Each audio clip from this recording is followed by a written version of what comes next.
பிரபலமும் இல்லாம தன்னுடைய தனி திறமையால 46 வயதுக்குள்ள இவ்வளவு பெரிய ஒரு பிரபலமான இடத்துக்கு வந்திருக்காருன்னா கண்டிப்பாகவே அவருடைய உழைப்பு எவ்வளவு இருந்திருக்கும். மக்களுக்காக ஒரு சிரிக்க வைக்கக்கூடிய ஒரு கலைஞரை இழந்துட்டோங்கிறது மிக மிக வேதனையா இருக்கு. உண்மையாகவே கலைமாமணி ரோபோ சங்கர் அவர்கள் இந்த மண்ணை விட்டு வேணா மறைஞ்சிருக்கலாம், நம்ம எல்லோரோட மனதிலையுமே என்றைக்குமே இருப்பாரு. குறிப்பா அவருடைய குடும்பத்தாருக்கு எது மாதிரியான ஆறுதலை தெரிவிக்கிறதுனே தெரியாத ஒரு சூழ்நிலை. ஏன்னா அவருடைய மகள் இந்திரஜா அவர்கள் என் மீதெல்லாம் ரொம்ப பற்று பாசம் கொண்டவர்.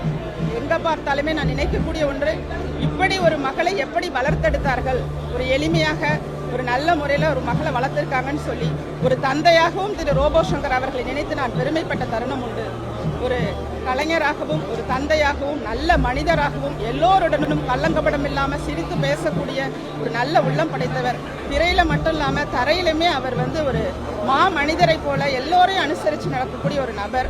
அவருடைய இழப்பு அவருடைய குடும்பத்தாருக்கு மட்டுமல்ல, தமிழக கலைத்துறைக்கே ஒரு மிகப்பெரிய இழப்பாக நான் பார்க்கிறேன்.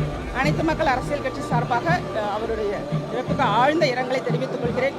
நிச்சயமாக கலைத்துறை அவருக்காக விருதுகளையும் இன்னும் அவருடைய திறமையை பாராட்டி வருங்காலத்தில் விருதுகளும் அவருடைய நினைவை போற்றும் வகையில் எல்லோருமே இருக்கணுங்கிறத வலியுறுத்துறேன். நன்றி.